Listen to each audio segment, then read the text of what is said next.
Assalamualaikum warahmatullahi wabarakatuh dan salam sejahtera. Hari ini kita akan meneruskan pengajaran dan pembelajaran di rumah berkenaan mata pelajaran bahasa Melayu, dan hari ini kita akan belajar berkenaan melakonkan cerita dengan sebutan yang betul dan intonasi yang sesuai. Berkenaan tajuknya iaitu Tangan Kreatif. Murid boleh bersedia dengan membuka buku teks Bahasa Melayu jilid 2 muka surat 23.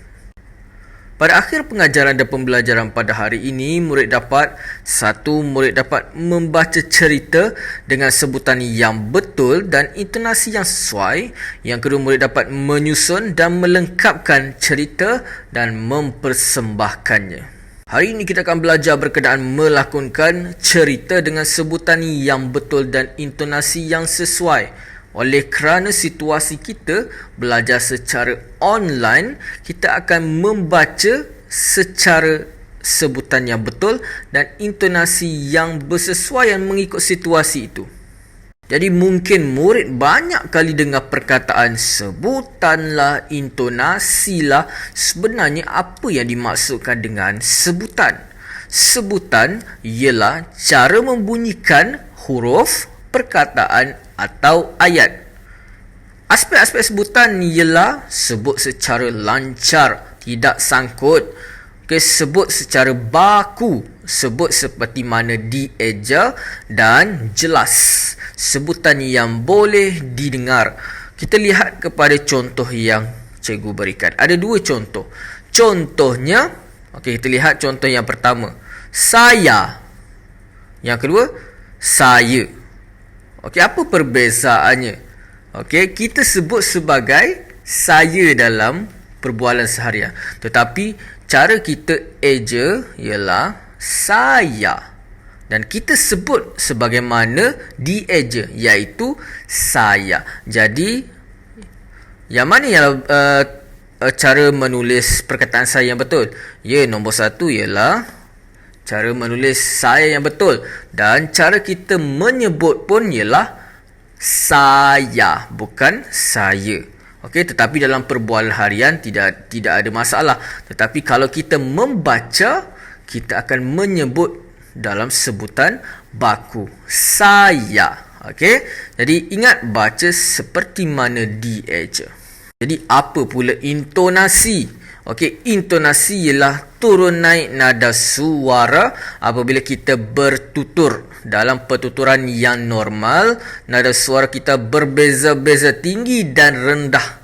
Nada suara yang berubah-ubah mencerminkan maksud isi pertuturan dan emosi kita semasa bertutur. Biasa yang kita lihat dalam kehidupan seharian kita, ada intonasi suara, ada intonasi yang biasa, ada intonasi yang tinggi, ada intonasi yang rendah. Sebenarnya intonasi ni ialah cara kita bertutur. Cara kita bertutur, dan cara kita bertutur tu dipengaruhi oleh emosi. Dipengaruhi dengan emosi dan situasi.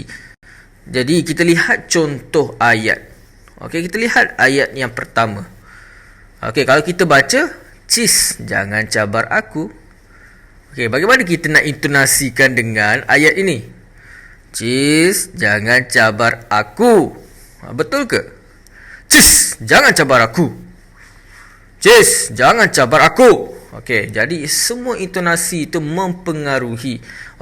Sama ada intonasi yang rendah, intonasi yang normal ataupun intonasi yang tinggi. Jadi bergantung kepada situasi. Jadi kalau kita lihat ayat ini lebih menekankan tentang emosi yang sangat tegang. Jadi cara kita menyebutkan ialah intonasi yang sangat tinggi. Kita lihat ayat yang kedua. Nama saya Syazwan. Nama saya Syazwan. Nama saya Syazwan. Macam mana cara untuk kita menyebut? Nama saya Syazwan. Nama saya Syazwan. Jadi yang mana yang paling tepat? Nama saya Syazwan. Jadi intonasi pun mempengaruhi. Mempengaruhi maksud bagi setiap ayat yang disampaikan. Okey, kita lihat contoh yang ketiga. Okey. Ibu Pritika cikgu. Ibu Pritika cikgu. Jadi yang mana yang paling sesuai? Yang sesuai ialah Ibu Pritika cikgu. Okey, kalau kita kata Ibu Pritika cikgu, jadi dia nak beritahu Pritika tu cikgu. Tapi kalau yang cikgu, cara yang cikgu sebut yang ni, Ibu Pritika cikgu. Okey, kita nak bagi tahu Ibu Pritika ni ialah seorang cikgu. Jadi penting cara untuk kita menyampaikan dengan intonasi yang betul. Sekarang murid boleh membuka buku teks muka surat 23. Okey, dalam buku teks muka surat 23 ini memaparkan Nabila dan Fatin sedang berada di luar rumah. Okey, jadi Nabila dan Fatin ni sedang berehat di luar rumah dan Fatin sedang memuji-muji Nabila lah. Okey, tentang perhiasan di luar rumahnya. Okey, sangat kreatif dengan mengolah bahan buangan. Okey, jadi apabila situasi ni dah selesai, yang mana Nabila dan Fatin masuk ke rumah, tiba-tiba okey, berlakunya si payung, si botol okey, sedang bercakap dan memuji antara satu sama lain. Okey, jom kita baca perbualan mereka. Okey, kita baca terlebih dahulu perbualan antara Nabila dan Fatin. Okey, ingat baca dengan sebutan yang betul dan intonasi yang sesuai. Wah, cantiknya hiasan rumah kamu. Bijak kamu mengolah bahan buangan. Terima kasih. Ini idea ayah saya. Kami melakukannya bersama-sama.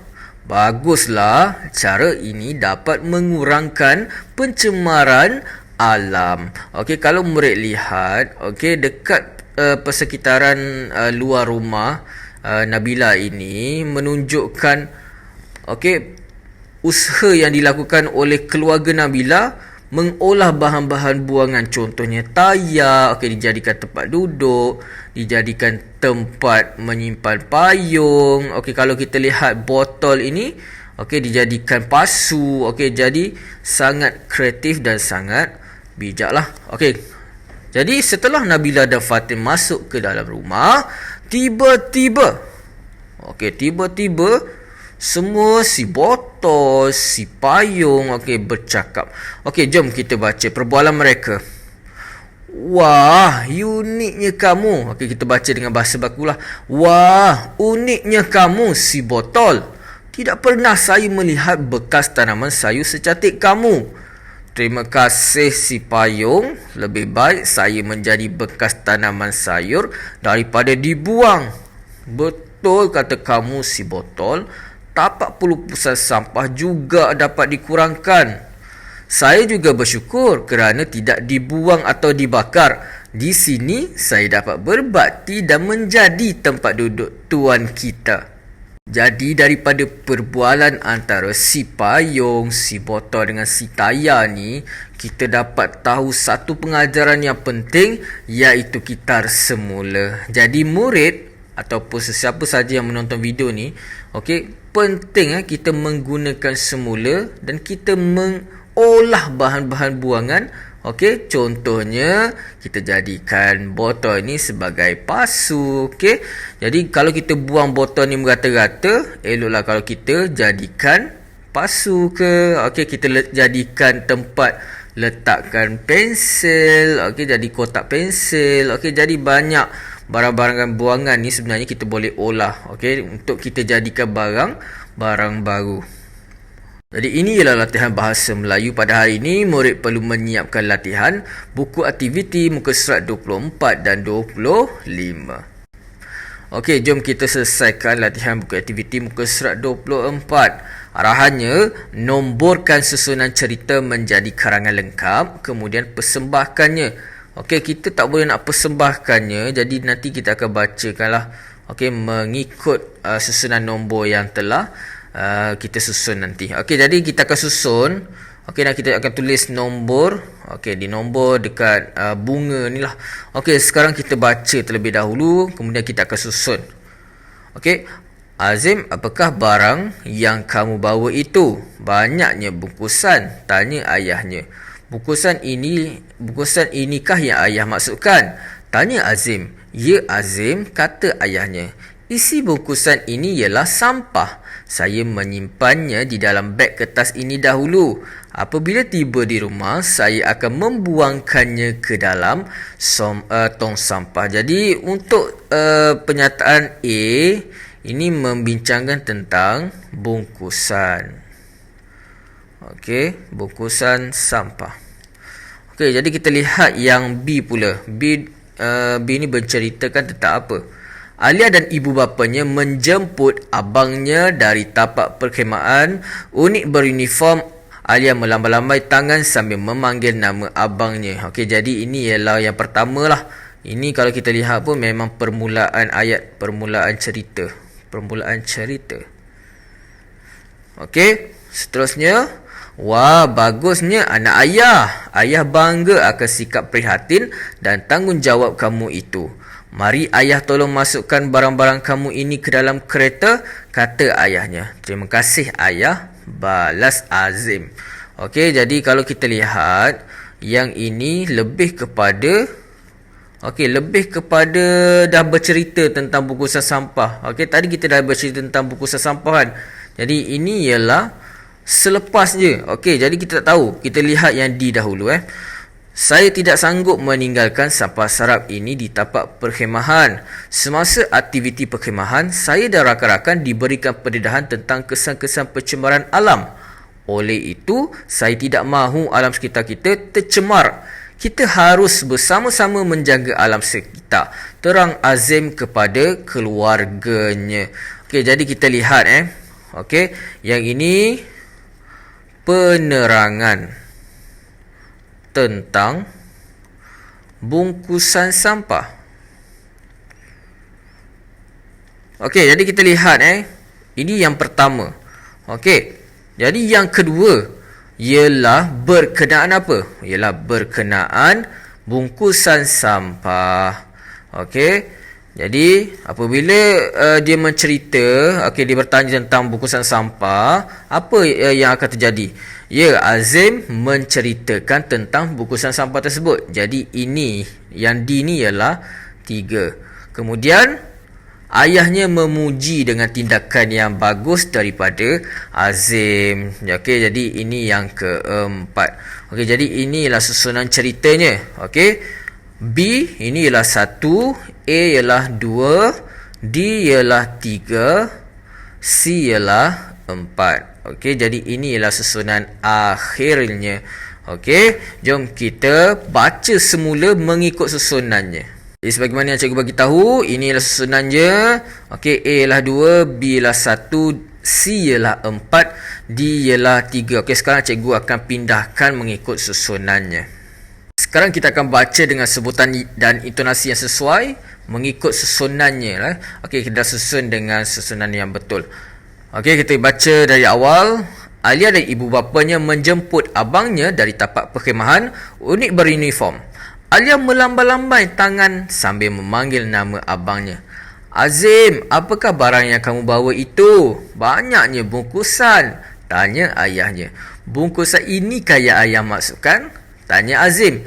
Ya Azim, kata ayahnya. Isi bungkusan ini ialah sampah. Saya menyimpannya di dalam beg kertas ini dahulu. Apabila tiba di rumah, saya akan membuangkannya ke dalam tong sampah. Saya tidak sanggup meninggalkan sampah sarap ini di tapak perkhemahan. Semasa aktiviti perkhemahan, saya dan rakan-rakan diberikan pendedahan tentang kesan-kesan pencemaran alam. Oleh itu, saya tidak mahu alam sekitar kita tercemar. Kita harus bersama-sama menjaga alam sekitar. Terang Azim kepada keluarganya. Wah, bagusnya anak ayah. Ayah bangga akan sikap prihatin dan tanggungjawab kamu itu. Mari ayah tolong masukkan barang-barang kamu ini ke dalam kereta? Tanya ayahnya. Maaf, kata ayahnya. Terima kasih ayah, balas Azim. Sekarang kita akan menyiapkan latihan buku aktiviti yang seterusnya. Arahannya, lengkapkan cerita dan persembahkannya. Maksudnya nanti kita akan bina ayat yang sesuai dekat sini untuk kita lengkapkan cerita ini. Jom kita baca dari awal. Okey, sehingga maklumat ataupun isi yang perlu kita akan lengkapkan dan kita akan bina ayat sebentar nanti. Sang kelah berenang bersama-sama dengan anak-anaknya. Anak-anak sang kelah seronok berkejar-kejaran sambil mencari makanan. Sang kelah gembira melihat kelakuan anak-anaknya. Amboi, seronoknya sang kelah, tegur sang kekura. Oh, sang kekura, terkejut saya. Kami sangat gembira. Sekarang, air sungai ini sudah bersih. Saya sekeluarga mudah mencari makanan, kata sang kelah. Saya masih ingat lagi kejadian yang lepas. Kita bersama-sama membersihkan sungai ini selepas banjir. Kita menghulurkan sampah sarap kepada sang monyet di tebing sungai, kata sang kekura. Okey, nanti kita akan bina ayat. Okey, jadi kita akan bina ayat bersesuaian dan kita akan menyambung dan melengkapkan cerita ini. Terlebih dahulu kita baca isi-isi yang ada pada gambar inilah. Gambar ini memaparkan sang kekura bersama dengan sang kelah. Okey, kita baca. Kerjasama mengekalkan kebersihan sungai. Alam sekitar akan terjaga. Hidupan akuatik semakin terpelihara. Pulang ke habitat masing-masing. Okey, jadi kerjasama ialah sesuatu nilai bersama-samalah, membuat sesuatu aktiviti bersama-sama. Okey, kalau kita lihat hidupan akuatik ni ialah hidupan air. Okey, macam contoh hidupan air, sang kelah ni, sang kekura ni berenang-renang dalam air lah. Okey, pulang ke habitat. Pulang ke habitat ni bermaksud pulang ke rumah masing-masing. Maksudnya pulang ke tempat asal semula. Jadi sekarang kita akan cuba membina ayat. Okey, membina ayat ataupun melengkapkan cerita menggunakan maklumat yang diberi. Okey, jom kita lengkapkan bersama-sama. Okey, kerjasama mengekalkan kebersihan sungai. Jadi kita ambil perkataan kerjasama. Siapa yang bekerja sama? Jadi kita boleh tulis oleh itu. Okey, kita perlulah bekerjasama mengekalkan kebersihan sungai. Okey, kita sambung dengan alam sekitar akan terjaga. Agar alam sekitar akan terjaga. Okey, jadi kita boleh buat ini ialah dialog yang diberitahu. Okey, diungkapkan oleh kata sang kekura. Okey, yang inilah sang kekura bercakap lah, kata sang kekura. Okey, kita tambah lagi. Hidupan akuatik semakin terpelihara. Jadi kita boleh cakap, okey, sang kelah ni lah bercakap tentang hidupan akuatik semakin terpelihara. Okey, kita boleh tulis. Okey, kita boleh tulis sungai yang bersih. Sungai yang bersih menjadikan hidupan akuatik semakin terpelihara. Okey, kita boleh tulis yang ini ialah kata sang kelah. Okey. Jadi kita sambung dengan frasa ataupun ayat yang seterusnya lah, isi yang seterusnya. Pulang ke habitat masing-masing. Jadi siapa yang pulang? Sang kelah dengan sang kekura. Okey, jadi kita boleh tulis selepas itu sang kekura dan sang kelah pulang ke habitat masing-masing.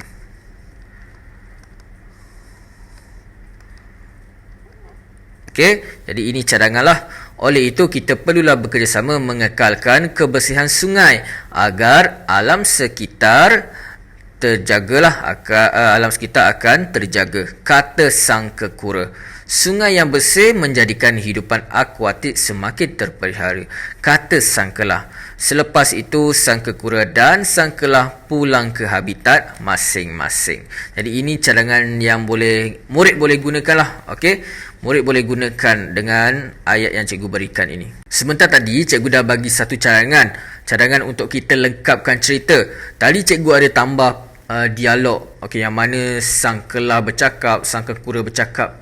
Okey, tetapi untuk cadangan yang ini cikgu terus kepada penutup. Okey, kita baca Mereka bersepakat untuk bekerjasama bagi mengekalkan kebersihan sungai itu. Oleh itu, alam sekitar pasti akan terjaga. Hidupan akuatik di sungai semakin terpelihara. Selepas itu, mereka pulang ke habitat masing-masing. Jadi ada dua cadangan penutup ataupun dua cadangan ayat yang murid boleh gunakan. Okey, bandingkan yang mana yang sesuai murid boleh gunakan. Ataupun murid nak buat ayat sendiri pun lagi baik. Okey, jadi itu sahaja pembelajaran pada hari ini. Terima kasih. Assalamualaikum warahmatullahi wabarakatuh.